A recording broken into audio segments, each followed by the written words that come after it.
6.4 lakh crore rupees. ये है India के सीईए या सेंट्रल इलेक्ट्रिसिटी अथॉरिटी का ब्रह्मपुत्र बेसिन प्लान का वैल्यू। ये प्लान अगले 20 साल में एग्जीक्यूट होगा। इंटरेस्टिंगली ये प्लान एक भी नए डैम का कंस्ट्रक्शन अप्रूव नहीं करता, बल्कि पूरा का पूरा प्लान ट्रांसमिशन इंफ्रास्ट्रक्चर बनाने में यूज होगा। मतलब पावर लाइन, सब स्टेशंस और हाई वोल्टेज डायरेक्ट करंट या एचवीडीसी कॉरिडोर्स, जिससे नॉर्थ ईस्ट इंडिया में जनरेट होने वाला पावर ट्रांसमिट हो सके। ट्रेडिशनली इंडिया में पावर जनरेशन पे पावर ट्रांसमिशन से ज्यादा फोकस किया जाता है, लेकिन अब ये बदल रहा है। ब्रह्मपुत्र बेसिन प्रोजेक्ट इस चेंज की शुरुआत है। बजट के मामले में ये इंडिया के सबसे बड़े एनर्जी ट्रांसमिशन प्लान्स में से एक है। आज के इस वीडियो में हम इंडिया के हाइड्रो पावर सेक्टर को एक्सप्लोर करेंगे। सबसे पहले हम ये समझेंगे कि हाइड्रो पावर एग्जैक्टली काम कैसे करता है। फिर हम ये समझेंगे कि सीईए ब्रह्मपुत्र पे क्यों फोकस कर रहा है। हम इंडिया के पावर जनरेशन से रिलेटेड कुछ चैलेंजेस भी एक्सप्लोर करेंगे। एंड में हम सीईए के करंट प्रोजेक्ट प्लान को भी डिटेल में समझेंगे। मैं हूं आपका होस्ट देव, आप देख रहे हैं मार्केट्स बाय ज़ीरोधा हिंदी। चलिए शुरू करते हैं। सबसे पहले हाइड्रो पावर के बारे में थोड़ा समझ लेते हैं। इस न्यूज़ को सुनते ही हमारे दिमाग में एक सवाल आया कि भला हाइड्रो पावर पे अचानक फोकस क्यों किया जा रहा है। एक तो डैम्स कंस्ट्रक्ट करने में बहुत सारा समय और कैपिटल लगता है, ऊपर से सोलर पैनल्स अब बहुत सस्ते हो चुके हैं, विंड टर्बाइंस की वायबिलिटी भी बढ़ चुकी है, और तो और इंडिया में न्यूक्लियर एनर्जी का भी रिवाइवल हो रहा है। तो हाइड्रो पावर पे ये फोकस क्यों? क्योंकि हाइड्रो पावर के पास एक एडवांटेज है, ये दूसरे रिन्यूएबल एनर्जी सोर्सेज के कंपैरिजन में फ्लेक्सिबल है। ये इंडिया के डेवलपिंग पावर ग्रिड में बैलेंस लाने के काम आ सकता है, और इंडिया के पावर जनरेशन सिस्टम को बैलेंस की जरूरत भी है। सनी डेज में सोलर सेल से जनरेटेड इलेक्ट्रिसिटी पीक पे होता है, जब हवा चलती है तब विंड एनर्जी का कंट्रीब्यूशन भी बढ़ जाता है। लेकिन क्लाउडी डेज पे क्या होगा? जब सोलर पावर 60% कम हो जाता है, या तब क्या होगा जब हवा ना चले और विंड पावर जनरेशन रुक जाए। ऐसे सिचुएशंस में पावर जनरेशन के ऐसे सोर्स की जरूरत पड़ती है जिसे सनी या विंडी डेज की जरूरत नहीं होती। और तो और जहां कोल और न्यूक्लियर एनर्जी को इजीली ऑन या ऑफ नहीं किया जा सकता, वहीं हाइड्रो पावर को किया जा सकता है। न्यूक्लियर प्लांट्स को लगातार बेस लोड ऑपरेशंस पे होने की जरूरत होती है। कोल प्लांट्स को किक स्टार्ट करने में कई घंटे लग जाते हैं, लेकिन हाइड्रो टर्बाइंस कुछ मिनट्स में ही फुल पावर पे ऑपरेट करने लगते हैं। हाइड्रो पावर के थ्रू पावर जनरेशन में फ्रीक्वेंसी रेगुलेशन आता है, इसलिए जब एक साथ कई लाख एसीज ऑन होते हैं तब पावर स्टेबल रहता है। इस फ्लेक्सिबिलिटी के कारण ही हाइड्रो पावर को स्टोर करना भी इजी होता है। हाइड्रो पावर स्टोर करने के लिए पीएसपीज या पंप स्टोरेज प्लांट्स का यूज किया जाता है। और ये पीएसपीज काम कैसे करते हैं?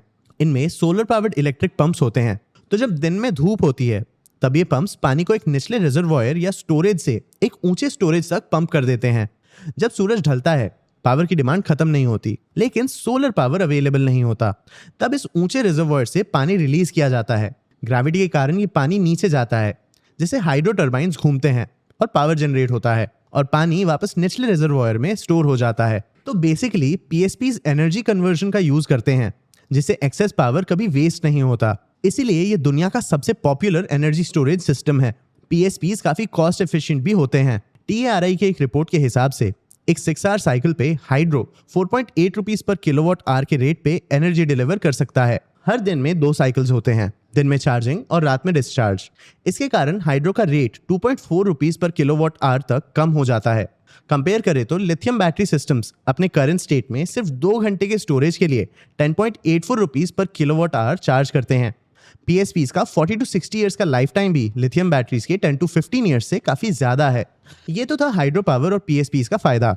चलिए अब देखते हैं कि Indian government hydro power generation के लिए ब्रह्मपुत्र बेसिन पे क्यों फोकस कर रहा है। देखो दोस्तों, सीए के हिसाब से इंडिया के अनटैप्ड हाइड्रो पावर पोटेंशियल का 80% ब्रह्मपुत्र रिवर बेसिन में है। अरुणाचल प्रदेश में ही लगभग 52 गीगावाट का फीसिबल कैपेसिटी है, और सिर्फ 1 गीगावाट से लगभग 30 to 40 लाख हाउस होल्ड्स के एक साल का पावर डिमांड फुलफिल किया जा सकता है। ईस्टर्न हिमालयन रिवर्स जैसे सियांग, दिबांग, लोहित और सुबनसिरी पूरे साल बहते हैं, क्योंकि ये ग्लेशियर से ओरिजिनेट होते हैं। ब्रह्मपुत्र रिवर का जियोपॉलिटिकल इंपॉर्टेंस भी है। ये नदी इंडिया में बहने के पहले चाइनीज बॉर्डर क्रॉस करके आती है। चाइना ब्रह्मपुत्र पे अपने टेरिटरी में एक डैम बना रहा है, जिससे वो भी इसका हाइड्रो पावर पोटेंशियल यूज कर सके।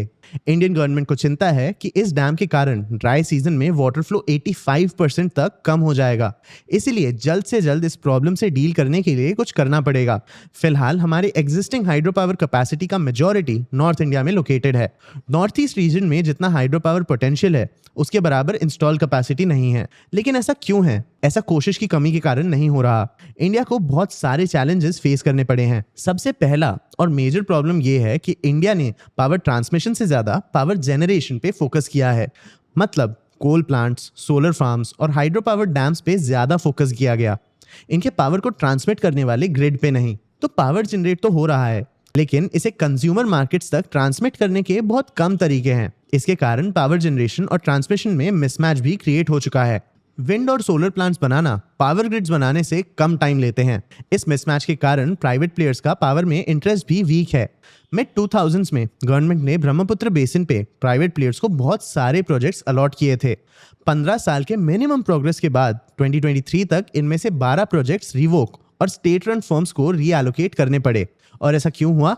क्योंकि डेवलपर्स रिमोट डैम्स में इन्वेस्ट नहीं करना चाहते थे, जब तक उन्हें ये कॉन्फिडेंस नहीं मिल रहा था कि पावर मार्केट्स तक पहुंच सकेगा और इन कंपनीज को डैम्स बनाने के इन्वेस्टमेंट पे रिटर्न्स भी मिल पाएंगे। ये पैटर्न अलग अलग एनर्जी सोर्सेज में देखने मिलता है। 50 गीगावाट रिन्यूएबल कैपेसिटी या तो पावर ग्रिड से कनेक्टेड ही नहीं है, नहीं तो ये अंडर यूटिलाइज हो रहे हैं। फाइनेंशियल ईयर 25 में इंडिया ने 8,830 circuit kilometre transmission lines install किए। ये 15,200 सर्किट किलोमीटर्स के टारगेट से एक 42% का शॉर्टफॉल था और पिछले 10 सालों का सबसे लो एडिशन भी था। पावर जनरेशन और ट्रांसमिशन के इस मिसमैच के अलावा 3 और प्रॉब्लम्स हैं जिससे इंडिया के पावर ग्रिड्स को डील करना पड़ता है: लैंड एक्विजिशन, टेरेन लिमिटेशंस और कोऑर्डिनेशन फेलियर्स। चलिए इन चैलेंजेस को भी समझते हैं। सबसे पहले लैंड एक्विजिशन। पावर लाइंस और पीएसपीज के लिए लंबे स्ट्रेचेस ऑफ लैंड की जरूरत होती है। ये जमीन अक्वायर करने में लैंड ओनर से रेजिस्टेंस फेस करना पड़ता है। इसके कारण लिटिगेशन स्टार्ट होता है जो कई सालों तक चलता रहता है। फॉरेस्ट और वाइल्ड लाइफ क्लियरेंस के कारण तो और भी टाइम लग जाता है, खास करके नॉर्थ ईस्ट के इकोलॉजिकली सेंसिटिव एरियाज में। किसी टाइगर हैबिटेट या बर्ड माइग्रेशन रूट में बिना बायोडाइवर्सिटी बिगाड़े पावर लाइंस बिल्ड करना नामुमकिन है। दूसरा चैलेंज है terrain limitation. North eastern India के अनइवन और माउंटेनस टेरेन पे पावर लाइंस और डैम्स कंस्ट्रक्ट करना बहुत मुश्किल होता है। क्लाइमेट चेंज के कारण ग्लेशियर्स मेल्ट हो रहे हैं, जिससे इन एरियाज में बार बार लैंडस्लाइड्स और फ्लड्स होते हैं। और ये कोई थियोरेटिकल चैलेंज नहीं है, ऐसा ऑलरेडी हो चुका है। 2023 के ग्लेशियल फ्लड के कारण सिक्किम का तीसरा 3 डैम डिस्ट्रॉय हो गया, जिसमें 50 लोग मारे भी गए। थर्ड चैलेंज है coordination failure. Hydro power projects में सेंटर और स्टेट के बीच में कई बार कोऑर्डिनेशन नहीं होता। इसका एक एग्जांपल है 3000 मेगावाट का इटालियन हाइड्रो पावर प्रोजेक्ट। इस प्रोजेक्ट में अरुणाचल प्रदेश और सेंट्रल गवर्नमेंट के बीच एनवायरमेंटल कंसर्न्स के कारण टेंशंस हुए। आंध्र प्रदेश के पोलावरम डैम में भी सेंट्रल और स्टेट गवर्नमेंट के बीच फंडिंग डिस्प्यूट हो गया था। कभी कभी 2 स्टेट्स के बीच भी वाटर राइट्स लेके टेंशन हो जाते हैं, जैसे असम और अरुणाचल प्रदेश के बीच सुबनसिरी डैम लेके डिस्प्यूट। इन बड़े प्रोजेक्ट्स के लिए सोशल कंसेंट मिलना भी मुश्किल है। नॉर्थ ईस्ट क्लाइमेट चेंज के कारण और अनस्टेबल हो रहा है। बड़े डैम्स बनाने से सोलर फार्म्स बनाना ज्यादा इजी है। रिन्यूएबल एनर्जी सोर्सेज में सोलर सबसे ज्यादा पॉपुलर भी है।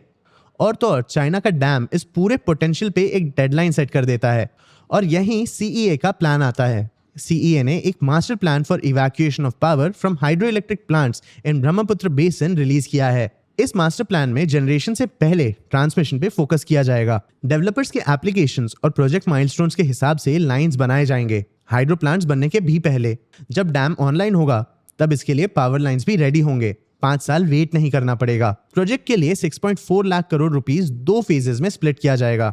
फेज 1 का कॉस्ट 1.91 लाख करोड़ रुपीस होगा, जो 2025 टू 2035 तक चलेगा। इस ड्यूरेशन में 10,000 सर्किट किलोमीटर्स के नए ट्रांसमिशन लाइंस इंस्टॉल होंगे और 12 गीगावाट के HVDC लिंक्स भी बनेंगे। 2035 से 2047 तक फेज 2 चलेगा, जिसमें ग्रिड बहुत तेजी से स्केल अप किया जाएगा। 21,500 सर्किट किलोमीटर्स के एडिशनल पावर लाइंस इंस्टॉल होंगे। इसमें 15,000 सर्किट किलोमीटर्स के ultra high capacity HVDC corridors भी सेटअप होंगे और 30 गीगावाट्स के HVDC भी। इन दोनों फेजेस से लगभग 65 गीगावाट का पावर अनलॉक होगा। इसमें PSPs भी मदद करेंगे, जो लगभग 11 गीगावाट्स का additional pump storage power generate करेंगे। साथ ही साथ अरुणाचल प्रदेश और सिक्किम में पूलिंग सब स्टेशन सेटअप किए जाएंगे। इन पूल से ट्रंक ट्रांसमिशन कॉरिडोर्स रीजन से पावर ट्रांसमिट करते हैं। मतलब सीईए इस प्रोजेक्ट के थ्रू लगभग 76 गीगावाट का टोटल एनुअल पावर अनलॉक करना चाहता है, और वो भी प्योरली ट्रांसमिशन के थ्रू। एग्जीक्यूशन के लिए power grid corporation of India interstate HDVC links के लिए मदद करेगा और लोकल नेटवर्क्स के लिए स्टेट ट्रांसमिशन कंपनीज मदद करेंगे। Government tariff based competitive bidding के थ्रू प्राइवेट ट्रांसमिशन डेवलपर्स को इनवाइट करेगी। सीईए का ये मास्टर प्लान इंडिया को अपना जनरेशन फर्स्ट अप्रोच बदलने में मदद करेगा। आपको क्या लगता है, क्या ये प्लान हमें नॉर्थ ईस्ट रीजन के फुल पोटेंशियल को यूटिलाइज करने में हेल्प करेगा? अपने व्यूज हमें कमेंट सेक्शन में जरूर बताना। आगे आप कौन से टॉपिक्स पे वीडियोस देखना चाहते हो ये भी हमें कमेंट सेक्शन में जरूर बताना। अगर ये वीडियो आपको इन्फॉर्मेटिव लगा तो इसे लाइक और शेयर जरूर करना। ऐसे ही और वीडियोस के लिए चैनल को सब्सक्राइब भी कर लेना। आज के लिए इतना ही, मिलते हैं अगले वीडियो में।